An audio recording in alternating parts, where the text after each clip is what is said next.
চলে যাচ্ছি। ভালো আছেন তো? শীতকাল না, শীতকালে তো মনে করেন যে আমার মতো যারে বাড়ির পাশে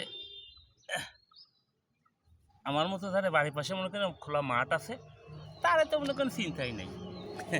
আর কি কব, মনে করেন আমরা তো বাঙালি, আমরা তো আসলে এই শিক্ষিত হয়েছি ঠিকই, কিন্তু ওই উন্নত হতে পারলাম না, আধুনিক হতে পারলাম না। তা আমরা তো আধুনিকতার ছোঁয়া তো লাগাতে হবে, তাই না? যে আমার মতো পাবলিক আসিলের জন্য ধরেন যে আপনার একটু আধুনিকতার বিষয়গুলো নিয়ে একটু আলাপ আলোচনা করতে পারি। শীতকাল ধরেন যে সেই শীত শুরুর সময় গোসল করেছিলাম, মানে ডুব দিছিলাম।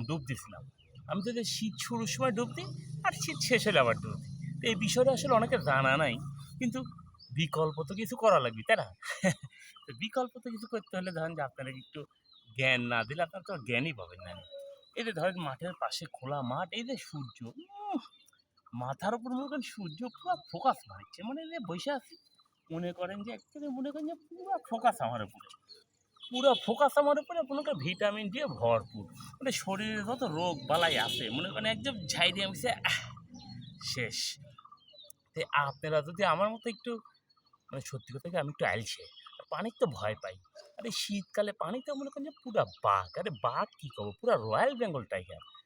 পানির আশপাশে তো মনে করেন যে যাওয়াই যায় না। তো পানির আশপাশে যদি না যাই তাহলে বিকল্প হিসেবে কাজ চালাতে হবে না?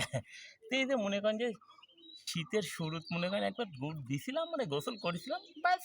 তারপর আর দরকার নেই। কিন্তু প্রায় প্রতিদিনই মনে করেন যে তখন রোদ উঠে দুপুরবেলা গোসলের টাইম বা চলে আসি ফাঁকা মাঠে, আইসা মনে করেন যে আহ, আহ, শরীর একেবারে ঝরঝরে, আর ভিটামিন ডি পাইলে মনে করেন যে রোগ বালাই সব দূরে থাকে।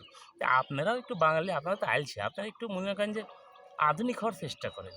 এই গোসলই করতে হবে, পানি ব্যবহার করতে হবে, পানির বিকল্প হিসেবে সানবাথ। আমাকে আবার আপনারা আইলছে ভাবেন না, আমি কিন্তু আইলছে না, বুঝলেন? মানে আমি একটু আধুনিক আর কি। তো বুদ্ধি শিখাই দিলাম, যদি পারেন কাজে লাগায়েন।